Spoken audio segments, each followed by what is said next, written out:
Roma, 18 de julho de 64 depois de Cristo. Nero foi imperador romano de 54 a 68 depois de Cristo. Ele herdou o trono ainda jovem, aos 17 anos. Era um jovem ambicioso.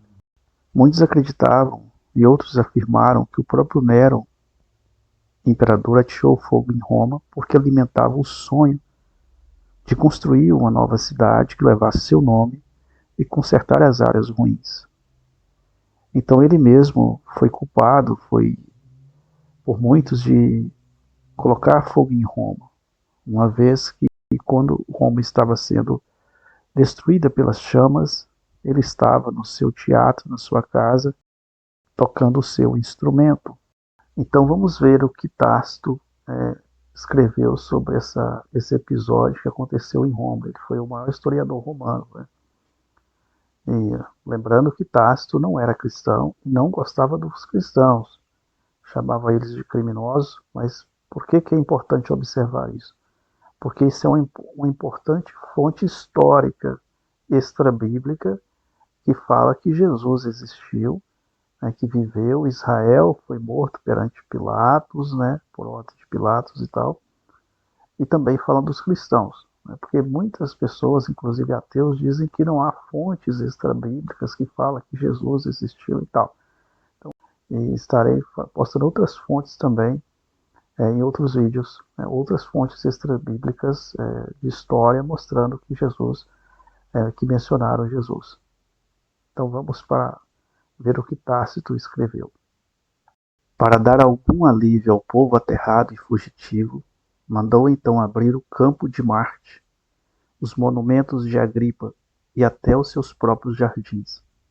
Armaram-se barracas à pressa para recolher a gente mais pobre, e mandaram servir de hóstia dos municípios vizinhos todos os móveis precisos, e regulou-se a venda do pão pelo preço mais baixo.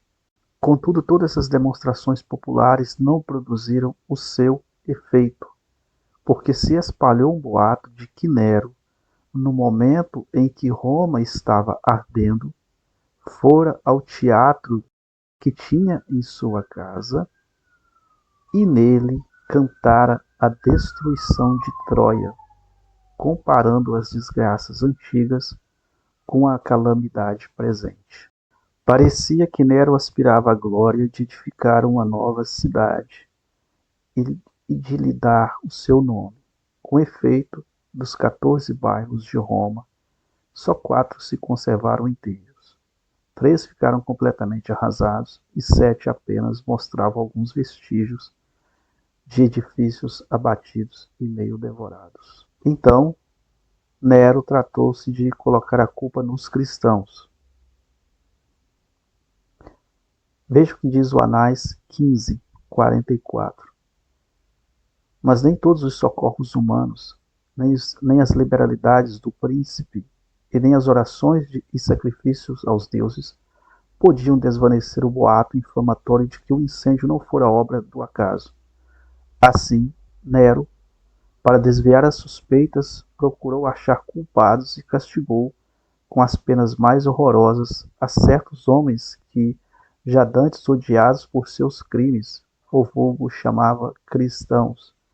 O autor deste seu nome foi Cristo, que no governo de Tibério foi condenado ao último suplício pelo procurador Pôncio Pilatos. A sua perniciosa superstição, que até ali tinha estado reprimida, já tornava de novo a graçar não só por toda a Judéia, origem deste mal, mas até dentro de Roma, onde todas as atrocidades do universo e tudo quanto há mais de vergonhoso vem enfim acumular-se e sempre acham acolhimento. Em primeiro lugar, se prenderam os que confessavam ser cristãos, e depois, pelas denúncias destes, uma multidão inumerável, os quais todos não tanto foram convencidos de haverem tido parte no incêndio, como de serem os inimigos do gênero humano. O suplício destes miseráveis foi ainda acompanhado de insultos, porque os cobriram com peles de animais ferozes para serem devorados pelos cães, ou foram crucificados, ou os queimaram de noite para servirem como achotes e tochas ao público. Nero ofereceu seus jardins para este espetáculo e, ao mesmo tempo, dava os jogos de circo, confundindo com o povo em trajes de cocheiro guiando as carroças. Desta forma, ainda que culpados e dignos dos últimos suplícios, mereceram a compaixão universal por se ver que não eram imolados à pública utilidade, mas aos passatempos atrozes de um bárbaro. E eles foram mortos, torturados das formas mais horripilantes possíveis, né, jogados dentro do coliseu, no circo, e queimados, servindo de tocha para iluminar os jardins, porque aquilo era um espetáculo para Nero. Né? Então, esse é um relato de um historiador, que é o Tácito, que não era cristão, que não gostava dos cristãos, que não cria em Jesus Cristo, mas que mencionou em seus escritos, né, que eles existiram, que os cristãos existiram, que Cristo existiu de fato. E isso aqui, gente, pessoal, é mais uma prova, né, da veracidade da Bíblia, que mostra que Jesus existiu, que os cristãos existiram. Não são só os evangelhos os evangelistas que anotaram essas histórias sobre Jesus e a igreja, o início da igreja, mas também historiadores que não tinham nada a ver com Cristo ou com a igreja, né, também historiaram mencionando eles como pessoas que de fato existiram na história. Isso é algo muito importante para todos nós.